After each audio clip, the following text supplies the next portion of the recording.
Hey everybody, how you doing? I'm Dr. Boyce Watkins from the Black Business School. I'm in Houston. I'm about to speak tonight and on the Dr. Boyce Watkins Black Economic Empowerment Tour. And it looks like we're going to sell out tonight in Houston. And I'm so appreciative if you're one of the people that is coming out. I'm worried because it looks like we're going to send some people or turn some people down at the door. If that happens and I'm in a city and you want to get in, you can't, I'll make it up to you. I promise. I'll give you something, or I'll come back or something like that. So it looks like with Houston, I'm end up coming back probably in the next couple of months.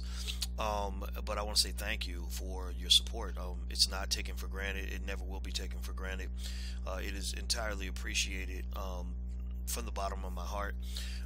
Anyway, I was just thinking about, the road to trying to accomplish something. I know in my own life, I think about my own road. I remember when I started trying to do all this crazy stuff I'm doing now back in 2004, and nobody was really supportive of it back then. I remember other black scholars looked at me like I was crazy. And I'd say, we need to fight the power. We're being mistreated. Da, da, da. They'd be like, man, you need to just be quiet with all that. And in fact, I was on this listserv called the Blacklist. I think that's what we called it or something. It was back before Facebook, where you would email a whole list and everybody would see what you wrote. And it was run by this professor at Rutgers. I don't remember her name. She was a business school professor, and I remember it was really funny because she eventually, I guess because of the things I was saying, she came and actually took me off the list. She actually said, well, we don't really think you should be on this list anymore, and we know you have other places for your writing and blah blah blah blah. And I remember it was really disappointing because I was hoping to work together with other black scholars to do something special for the world, and unfortunately, so many of us we're really brainwashed. We're really brainwashed into very small-minded thinking that is very much dependent and connected to white supremacist systems. These universities will have departments that haven't hired a black person in 20 years, 30 years, and we won't say anything because we're so scared to lose our jobs. The threat of being blackballed is so strong. And and I guess I got to the point where I became like a kamikaze pilot. I just kind of said, well, if I go down, y'all going down with me, And then I was talking about my university. I said, I just cited the data, and I was like, look, it's not fair that you haven't hired a black person in this department in 20, 30 years. You've never given a promotion to a black person. You've been around 100 years. What the hell? How the hell are you gonna walk around here talking about you promote diversity, and you are, you aren't promoting any black people? And now you can fire me. I mean, I got to the point where I was like, I know I'm gonna get fired because I'm running my mouth. I mean, who knows? Maybe if I was a white supremacist, I don't think I'd want me around either. And I was ready for that. But I was thinking about just in terms of the whole community and how many smart people I knew who tried to get jobs at Syracuse, for example. And it's not just Syracuse, a lot of these schools. And I said, these people deserve opportunities. I don't want your opportunity anymore. I'm going to be an entrepreneur. I'm going to be my own man. I'm going to go build my own castle and make myself the king, because I know you'll never make me a king in your castle. And that's what I tell you.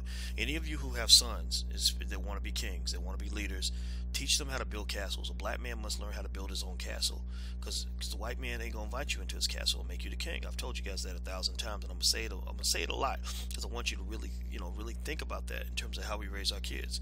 And so anyway, I just think about how rough the road was. When nobody else sees your vision, when nobody sees it but you, that's crazy, because what's going to happen is you might feel like you're the crazy one, and you might be the crazy one. That's the hard part. I mean, sure, it worked out, but it could have not worked out, right? Does that mean I was the crazy one? It's like, the first runaway slave, if he got caught, does that mean that he was wrong to try to run away? Or maybe he had the right idea, it just didn't work out. You understand? So sometimes you have the right idea, it just doesn't work out. It'd be nice for me to tell you, like, oh, anytime you have a dream and a goal, if you just work your hardest, it's going to work out, it's going to be great. Life ain't like that. Sometimes you do your best and you put it all on the line and you still lose.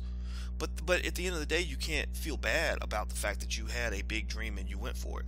One of the challenges, one of the things that kept many of my colleagues psychologically locked down, in academia, is that many scholars I've met were very smart people, but they think small. So they would do small things really, really well. They would write some research paper that's extraordinary with amazing breakthroughs, and it would be published in some dusty journal that's read by 20 other people. And I remember thinking, if you're gonna be that smart, you might as well do something big. You might as well go hard or go home, go big, or don't do it at all. So that was kind of the thinking I had, and I know it definitely rubbed some people the wrong way. It probably came off as, as arrogant, cocky, and I'm not an arrogant person, but I'm very, very, very, very confident. I'm extremely humble in the sense that I don't want to brag about how humble I am. How stupid does that sound, right? But I will say this: I believe I can do anything. I really do believe that. But when I tell you that I can do anything, I'm gonna look at you too and say, you can do it too. I'm not better than you. None of us is better than anybody. But I'm putting all my energy, everything I've got, I'm going to put it toward what I'm trying to do. And I want you to go with me. I want to encourage you to be great also. So I'm not a great man because I'm better than you. I'm a great man because we can all be great. Do you understand? So that's my confidence. And maybe for some people it might come out the wrong way. I don't know.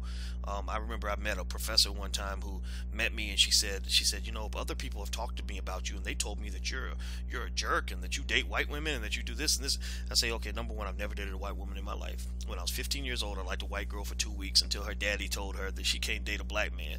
After that, I realized how racism works, and I'd never talk to a white girl ever again. Not that I couldn't, I don't know, not that I would just tell them to go away, but black women are the most beautiful women in the world. I mean, there's no comparison, period, point blank, no question. Anyway, enough of my little sidetrack. The second thing is, I told her, I said, well, have any of these people met me? And she said, I don't know. They didn't say that they did. I said, okay, well, so who are these people? And she named some names. I said, I don't know these people. I've never met them. I've never talked to them. So everything that you're hearing is he say, she say. A lot of times if you have a name that people consider to be larger than life, they make you larger than life. Like, a lot of people think my life is more exciting than it is. They'll say, oh, you're going to all these cities. You must have a woman in every city. I'm like, no, actually, no, I don't. I don't do that. That gets you in trouble. And so bottom line, point blank, all I want to say is that, sometimes people aren't going to see what you see. Some people aren't going to respect and understand your vision.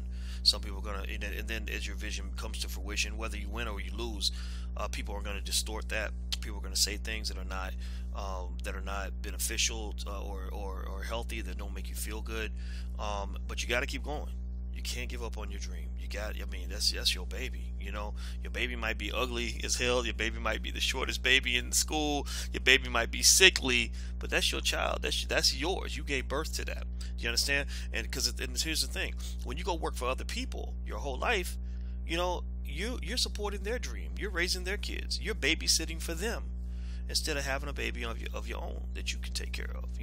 So go and chase something, whatever it is. Go chase something. Don't be scared. And I'm gonna tell you, it's dark and dingy a lot of times. I mean, I can't tell you how many dark, hard, difficult days I had. I'm talking about money this low, or negative bank account. I'm talking about getting hate mail from everywhere. I'm talking about having your own relatives, people next to you, telling you that it's not going to work, that it's crazy. Stressed out the ass. And but it's like I wouldn't trade it for the world, though, because when you finally score the touchdown, oh my gosh, it's the sweetest thing that you can ever imagine. So don't give up on your dreams. By the way, I do have actually a class on this kind of thing. It's called Black Keys to Greatness. It's a mentorship program, but you can get the first month free. So you can go to blackkeystogreatness.com. That's blackkeystogreatness.com. And by the way, if you want to see more about the tour, you can visit the drboycewatkinstour.com. That's the drboycewatkinstour.com. We're actually trying to throw in an LA date, since I'm going to be in Los Angeles for 2 weeks. I was like, we might as well do something in LA. So I'm going to see what happens when we get out there. But we do know that we've confirmed, let's see, Houston's today. We've also confirmed Kansas City for the 22nd of April. We've confirmed Baltimore for the 28th, and New York I know is in May. So I got to get those dates right. But you can go to the drboycewatkinstour.com. Make sure you sign up so you can get some free stuff, number one. But then number two, we'll keep you updated on the tour. All right, guys, I'm about to get out of here. Got to get ready for this thing. But I want to say once again, thank you. Every city we've gone to, the house has been packed. Atlanta, Louisville, Chicago, now Houston. Black people are excited. We're part of the Black Economic Revolution, and we will conquer the next generation. Don't ever buy into doom and gloom about your people. We are so extraordinary that when our minds get centered, we can't be stopped. we can't be stopped. And J. Edgar Hoover's dead, so hopefully the COINTELPRO programs are gone. So, but then again, if they ever come and tell you that I committed suicide, you tell them that he said on video that he would never commit suicide. So if I ever kill myself in the bathtub, y'all need to go investigate and find out what they did to take me out. All right. Well, I'll take care of you. I'm tongue tied. You guys take care. I love you, and I'll talk to you soon. Bye bye.